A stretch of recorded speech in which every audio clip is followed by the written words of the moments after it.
I booked a flight to another country, and I was scared, but it changed me.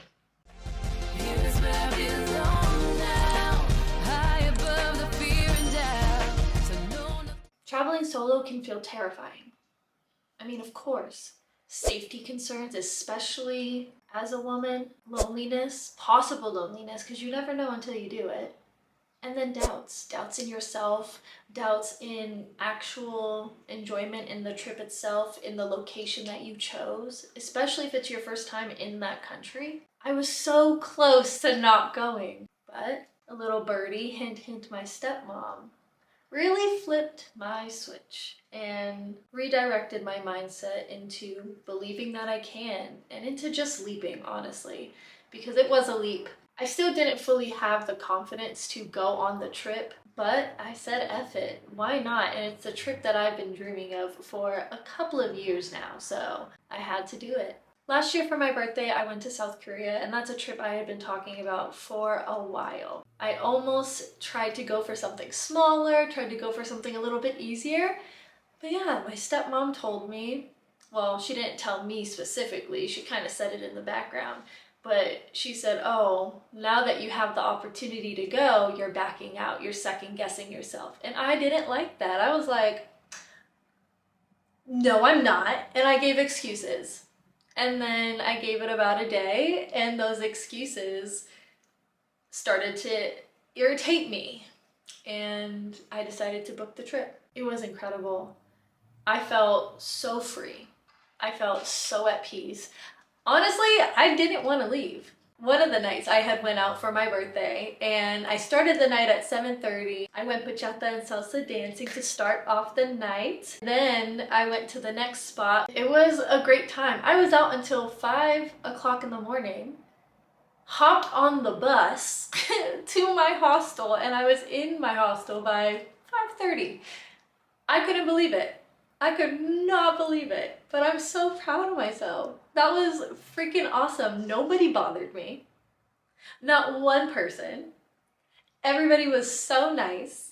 One of my favorite things about the trip was realizing that because I did go alone, when things didn't work out, when plans didn't work out because I didn't do maybe enough research, didn't realize that on certain days certain things are closed, I worked it out. And the way I was able to do that was because I had the freedom to, because I didn't have anybody else that I had to worry about, that I had to think about. It was easy for me, but I don't know if it would be like that if I was with other people. That trip really changed me. And of course it was scary going to another country by myself where I knew nobody. And I was just experiencing this on my own. I have so much confidence in myself now, so much belief in myself. I used to think because I didn't have a lot of travel experience that I was always going to need somebody to go to places with me because I knew nothing. And I just assumed that if you know nothing, it's going to be really hard for you to get around. It's going to be really hard for you to have an actual experience. And boy, was I wrong. Oh, I was so wrong, so wrong. In fact, I think probably the best travel experience is to do it solo. I recommend that to everybody and anybody. If you can, and if you haven't yet, please try it at least once in your life and just see how much you grow. Oh my gosh, I'm even planning another solo travel trip. The thing is though, with the way the world is working right now, I might have to postpone it.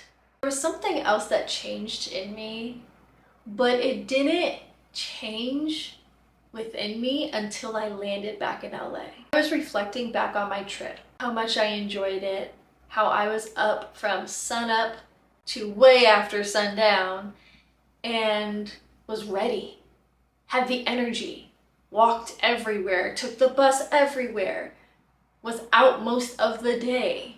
Was so curious and excited and happy and adventurous and just open. I'm not like that here anymore.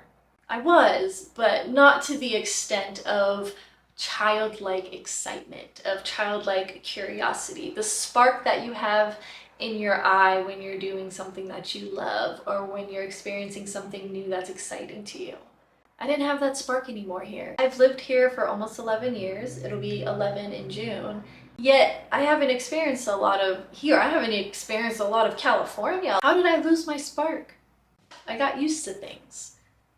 I started doing the same thing all the time, going to the same places, being around the same people. I didn't give myself room for adventure. And so this trip made me realize that I do have it in me. I do have that spark, and I do want adventure, and I do get excited, and I am curious. But I gotta be that way here too. I started finding hidden gems. I started writing things down. I have an adventure wall that I'm building on this wall right here, and I'm putting cut up flashcards with names of places, and when I have time to go on an adventure, I'm gonna okay, today's where I'm going. Just because I need it. And if it's up to me to pick, I'm probably not gonna do it. I'm probably gonna come up with reasons why I shouldn't. I'm gonna come up with reasons not to. I'm gonna say, I don't really wanna go there today. But if somebody takes a decision away from me, like doing that, I'll do it.